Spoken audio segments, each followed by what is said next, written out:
Greetings, everybody. It's RPG Grandma. And so today I thought I'd talk a little bit and start taking a closer look at the 1974 TSR game, Warriors of Mars, the Warfare of Barsoom in Miniature. You can find this game still. It's super expensive. So unless you got like $2,000 or so hanging around to buy a little booklet, first edition rules, and that's what you really want to spend your money on, you're probably not going to do that.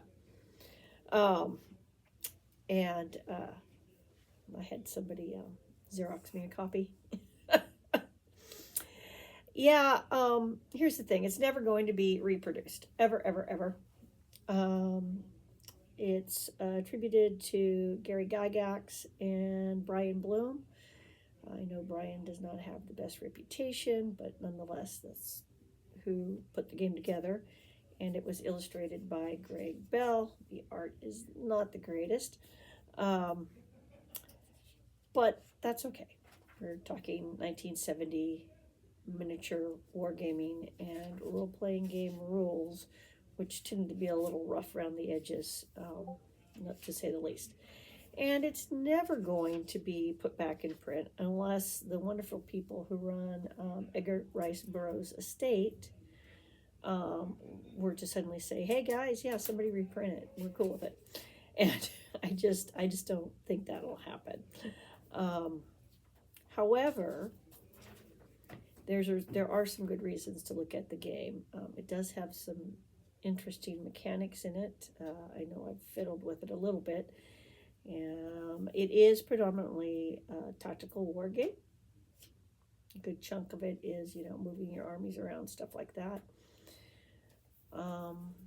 But it does have some things in common with original D&D rules. Experience points, way to gain those for individual character play, things like that. So I think I'll talk a little bit about it. But there's other reasons to look at it. Besides the fact that it mentions, hey, pick up a copy of D&D, it also there's things from Barsoom, Edgar Rice Burroughs' Mars, fantasy culture that make it into original D&D rules as well. They might be just little snippets, but if you know what you're reading, then you're like, wait a minute, that's Edgar Rice Burroughs' terminology. In much the same way when you see Hobbit in the original rules, you're like, yes, that's Tolkien. So I wanted to talk about one of the things that definitely was a terminology that Edgar Rice Burroughs kind of put out there. On Barsoom, which was his fantasy Mars, and his first book, I think, was written in 1912. I'll have to go double check that, but the first book for that series of 11 books, there's a common language for the whole planet. All right, now I remember when I was a kid, we interpreted common language that everybody spoke the same language, made it simple, made it so simple. Keep it simple, stupid. Sometimes there's a reason to get into all that detail and OCD about it, and then other times it's just going to bog everything down, and so you got to make some decisions. As kids, you don't even think about it. Common language. Oh, cool. We all speak the same language. Sweet, and then you don't even think about a reason for it. Now, as D&D progressed, people did. They came up with kingdom languages, and that was the common language, or the empire spoke a certain language. And so that was the predominant language, and that was why. Maybe it was an ancient empire that's long gone away. Maybe it was a current empire that was currently subjugating everybody, right?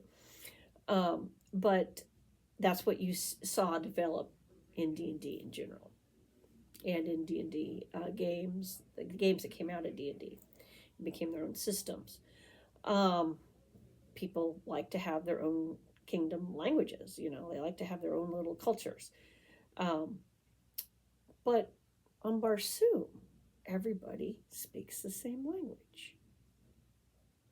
So in Edgar Rice Burroughs' world, when he created that world, um, he gave it a reason. One of the things that makes the main character unique in the original main character in the Mars series is when he ends up on Mars, he doesn't speak their language. And even though he looks like the Martians and he's clearly intelligent like the Martians, they have to teach him the language. And that's kind of a new thing for them. And the reason is, and he figures out his character, or the main characters, is gradually revealed that there are other intelligent forms of life on Mars who do not speak this common language, but they are considered a lower life forms. They're considered animals because they do not speak common. There's dialectual, cultural little things that might be unique to a city-state or might be unique to a certain racial group in the Barsoomian books that makes that culture a little bit different. But on the whole, the main language, the main vocabulary, everybody can understand each other. And the reason they can't understand and read this main character from Earth is he's got some kind of mental shield. So psionics appears in Barsoom in some shape or form. ESP, all those sixth sense things, okay? And so he has to learn it the old-fashioned way. But he does. So clearly he's intelligent. This is something to think about. If you are using common in the kind of general overreaching of a whole planet, why do they all speak the same language? Even groups of intelligent beings who look nothing like each other. In other words, they're probably not genetically related. How is that on Barsoom? It's because everybody has this very low level psionic ability. Somehow they're imprinted with the language. So that's one of the ways they decide if you're civilized. In D&D, we went more with the more realistic simulationist approach. And that is how they kind of split in thought. But since I want to start talking about this Mars game, you have to understand the differences. And this is one of the big differences. Everybody speaks the same language, more or less, with some dialectual local flair.